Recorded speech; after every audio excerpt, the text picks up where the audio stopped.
ఇప్పుడున్న వర్షాకాలం అందరికీ మంచిదే అయినా కొంత జాగ్రత్త అవసరం. మీరు బైక్ మీద ప్రయాణించేటప్పుడు తప్పనిసరిగా హెల్మెట్ ధరించండి.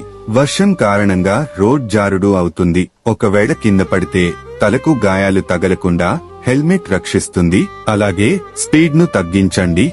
వేగంగా వెళ్లే బైక్ కి రోడ్డుపై ఉన్న గుంతలు కనపడవు. అవలోకి పడితే ప్రమాదమే. తల్లిదండ్రులారా, మీ పిల్లల్ని రోడ్డుపై నడిపించేటప్పుడు జాగ్రత్తగా ఉండండి. నీరు ఉన్న ప్రదేశాల్లో వారు నడవకుండా చూడండి. బురదలో జారిపోవచ్చు. ముఖ్యంగా ప్రమాదకరంగా ప్రవహిస్తున్న నదుల వద్దకు, చెరువుల దగ్గరికి పిల్లలను పంపవద్దు. వాటిలో జారిపోవడం, మునిగిపోవడం లాంటి ప్రమాదాలు జరిగే అవకాశం ఉంది. రోడ్లపై ఉన్న కరెంట్ స్తంభాలను ఎట్టి పరిస్థితుల్లోనూ ముట్టవద్దు. వాటిలో విద్యుదాఘాత ప్రమాదం ఉంది.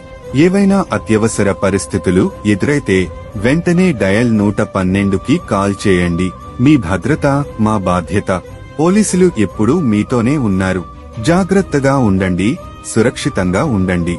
ఇది మీ పోలీస్ శాఖ అందిస్తున్న ప్రజల సందేశం.